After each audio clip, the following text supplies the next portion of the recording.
What's up guys, Shane here from Team COG and I'm coming at you with a Subterror controlled deck profile.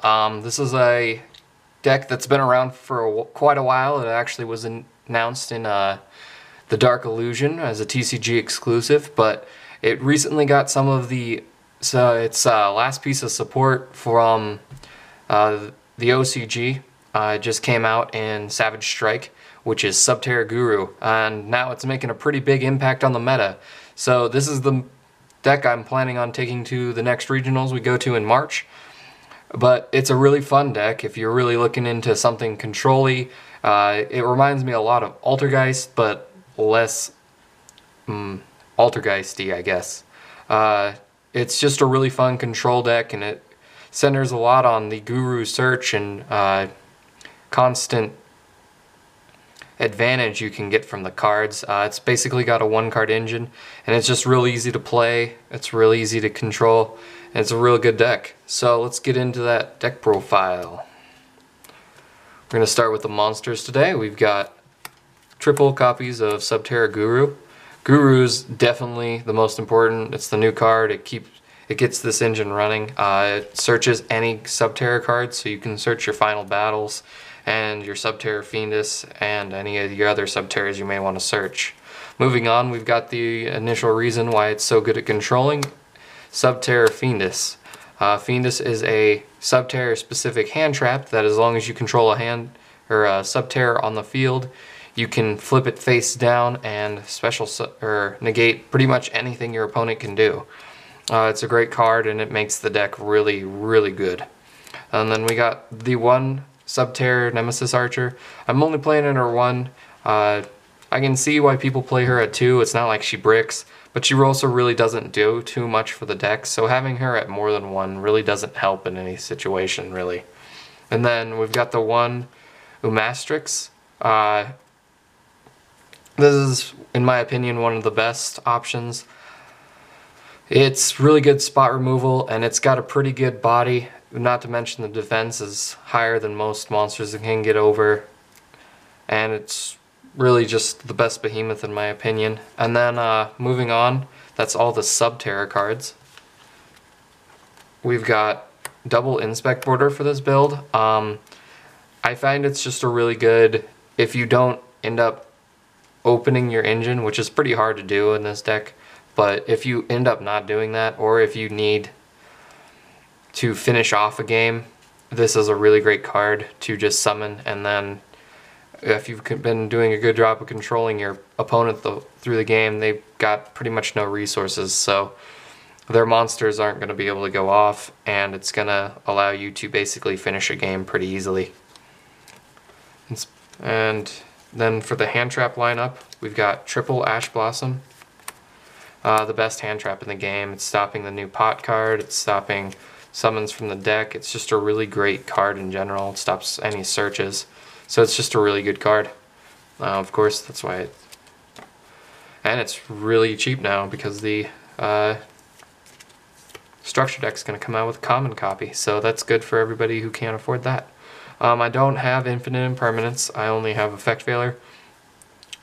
I don't feel like it's that detrimental of a switch out. There are situations where effect failure is not as useful, but since you have the Ash Blossom and the Subterror Fiendus, it's not really a big deal because you're able to negate a lot of stuff. And if you just use the effect veiler when you need in a position where the effect veiler would be more useful, then you really don't need the infinite impermanence as much.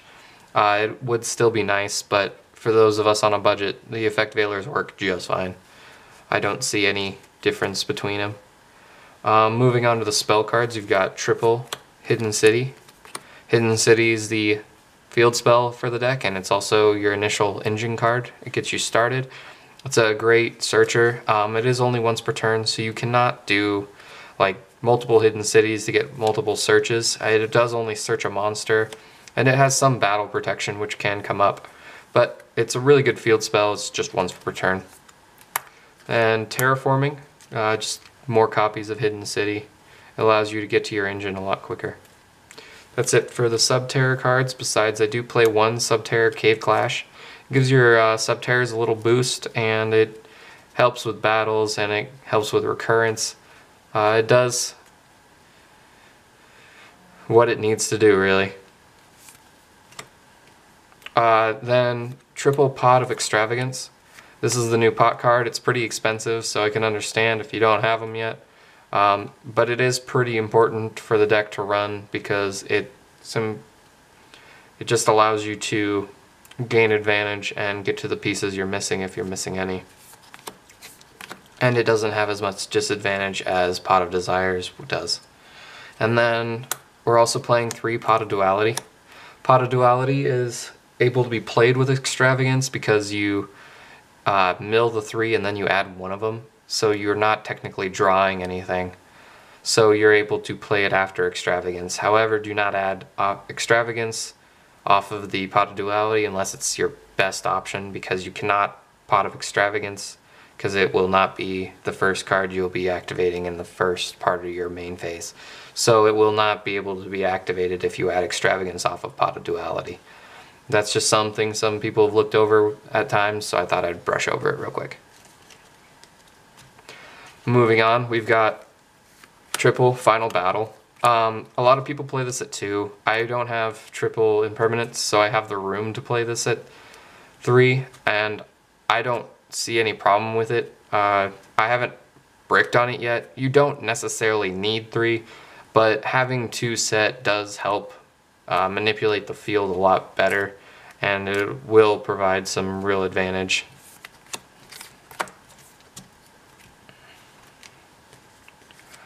Triple Gozen Match, probably the best, one of the best floodgates for you. It won't affect you because all of the Subterror cards are Earth. The only situation this will affect you in is if you are trying to summon the Inspect border off of, or need to summon the Inspect border. But by then you should have the situation under control, so I don't see a situation where that would come up, but it could. It also prevents you from getting Kaiju'd in case that's a big deal. Unless, of course, they have an Earth type Kaiju, which is not... I can't even think of which one's Earth type. Moving on, there can be only one. It's a great floodgate as well. You can only control one of each type, and you're not really going to run into that situation very often. Occasionally you could have 2 gurus and you'd need one's face down or something, but there is a way to get around that. If you're trying to grab another guru on field to gain a little more advantage that turn, you can always set the guru and then force the flip with Hidden City, which will not conflict with there can be only one. However, it will force you to send one of your gurus to the grave. So that's the only situation where that can come up.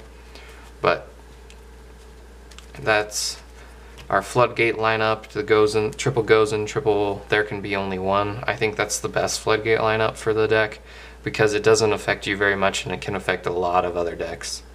Then I'm running a kind of looser Solemn Brigade. I'm playing 3 strike and 1 judgment.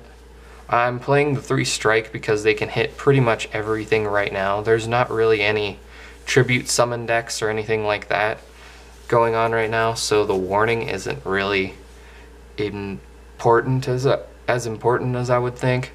The judgment, paying half your life points to negate anything, is a pretty high cost with the new time rules, but if it's something pretty important, or like they're going to clear your board or something, it's pretty important that you stop that from happening. I don't know what else to... But 3 strike will pretty much stop whatever your opponent's doing with monsters and summoning monsters. So I don't see any problem with running the... or any extra reason to run the warning, because it's a higher cost of life points, as well as it's just not necessary, so I don't see any reason in playing it, whereas Judgment can stop a lot more stuff. So I just didn't want to dedicate the space to a card that didn't seem significant to be running at the time.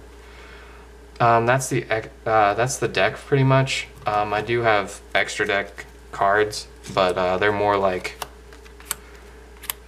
it's just cards to fill up space in the extra deck because of extravagance. You can't really count on any cards from the extra deck, so I'm just running cards I want to run: Abyss Dweller, Cowboy, Extinction or Exciton Knight, Proxy Dragon, Ningritsu, Mrs. Radiant, Decode. Standard stuff that's kind of good to be having in the deck, but like you're not going to run into it very often.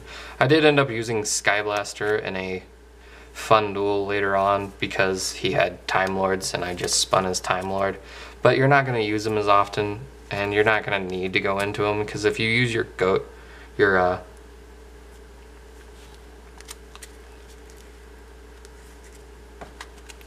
Guru to overlay, you're really kind of losing advantage that you would gain later. So it's not really important to go into an extra deck unless it's your only option. Like the situation with the Time Lord where I had to spin it with Castel. But there's not very many reasons you're going to go into your extra deck. You just kind of need an extra deck to banish it. I don't even have the right number of cards in this extra deck right now. You want to play 15 cards in your extra deck no matter what though, because as long as you run 15 cards in your extra deck, you can draw at least 7 cards.